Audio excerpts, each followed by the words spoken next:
आज আমি শামীম আলী চিশতি আপনাদের সামনে একটি আলোচনা নিয়ে আসলাম। সেই আলোচনাটি হলো, হে মানুষ, আপনি জানেন আপনি কয়জন? হে জগতবাসী, এই পৃথিবীতে আমরা চলি ফিরি খাই, কিন্তু টাকা কামাই, রোজগার করি, ফ্যামিলি নিয়ে চলি, হক হালাল হোক বা বেহালাল হোক একরকম চলছে। কিন্তু পৃথিবীতে আমরা কেন এসেছি? যে আমাদের নিজকে জানার জন্য, চেনার জন্য, বোঝার জন্য। তো এখন বিষয়টি হলো যে আপনারা অবশ্যই থাম্বনেলে পেয়েছেন যে হে মানুষ, আপনি কি জানেন আপনি কয়জন? তো এখন আমি ভিতরে যাব না, বাহিরে দিয়ে এটার হিসাবটা দিয়ে নিই। সেটা হলো যে আপনি যখন দাঁড়ালেন একটা আলোতে বা সূর্যের সামনে, তখন আপনারই মতো একটি ছায়া দেখতে পাওয়া যাচ্ছে। আর এই ছায়াটি আপনারই মতন। আপনার দেহটা যদি নড়াচড়া করে, তাহলে আপনার ছায়াটিও নড়াচড়া করে। আপনার দেহটি না থাকলে ছায়াটিও থাকবে না। তাই বলবো কি, ছায়া একজন এবং আপনার দেহ একজন। তাহলে আপনার দেহের ভিতরে কে আছে? যে নড়াচড়া করলে পরে আপনার দেহটা নড়ে, এরপরে আপনার ছায়াটা নড়ে।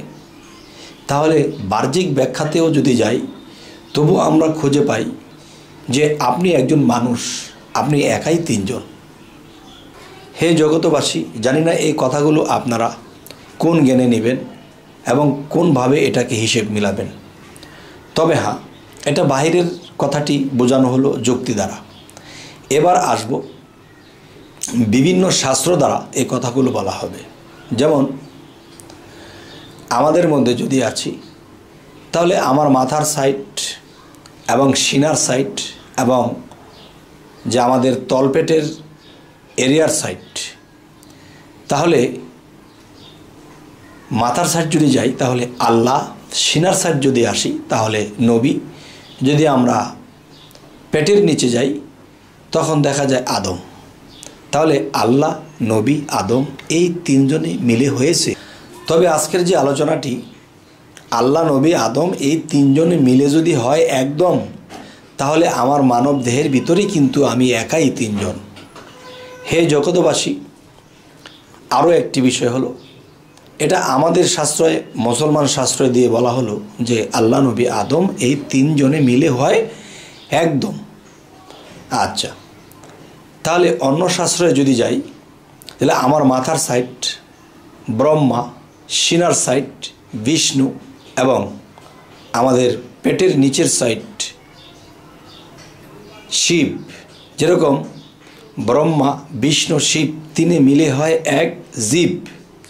আচ্ছা, ব্রহ্ম, বিষ্ণু, মহেশ্বর তিনে মিলে হয় এক ঈশ্বর।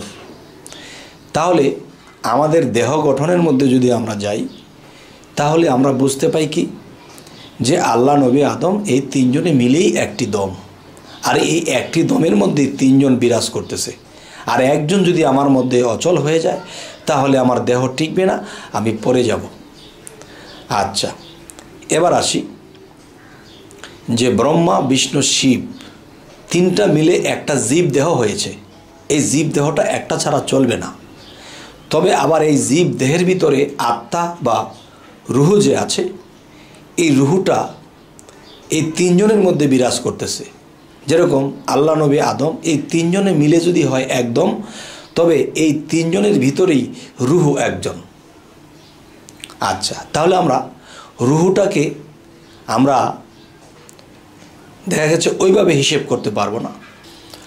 আমরা বাংলাদেশে সেই কর্ণফুলী থেকে আমাদের কারেন্ট উৎপাদন করা হয়। সেখানে সেই কারেন্টের মধ্যে যদি কেউ হাত দেয় তো মারা যাবে। এবং সেখান থেকে কারেন্ট পার্সেল করতেছে কোথায়? পার হাউসে। পার হাউসের মধ্যে যদি হাত দিই তবু মারা যাব। যদি এলাকায় এলাকায় ট্রান্সমিটার ফিটিং করা হয়েছে, এখান থেকে বাড়িতে এনেছি, বাড়ির ঘরের সুইচের মধ্যেও যদি আমি না বুঝে হাত দিই তবু আমি মারা যাব। তাহলে বোঝা গেল মূল গোড়াটা সেখানে, সেখান থেকে উৎপত্তি, কিন্তু একই লাইন, একই বিষয়। ঠিক আল্লাহ, নবী, আদম এই তিনটি বিষয়ই যে এক বাতাসের উপরেই নির্ভর করছে।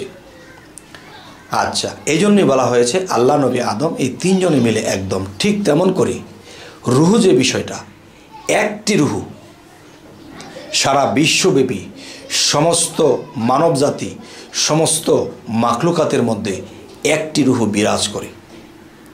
আর একটি রুহু বিরাজ করে সেটি কেমন?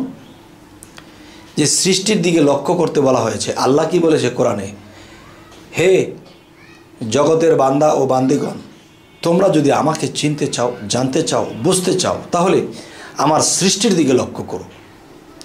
তাহলে সৃষ্টির দিকে যদি লক্ষ্য করি তাহলে দেখা যায় যে আকাশে সূর্য একটি, আর একটি সূর্যই লক্ষ কোটি। কীরকম? যদি আপনি 1,00,000 প্লেট আপনি মাঠের মধ্যে বিছালেন এবং একটু একটু করে পানি দিলেন, তখন কি হবে? যে একটি সূর্য লক্ষ প্লেটের মধ্যে দেখা যাচ্ছে লক্ষ কোটি সূর্য, কিন্তু মূলত সূর্য একটি।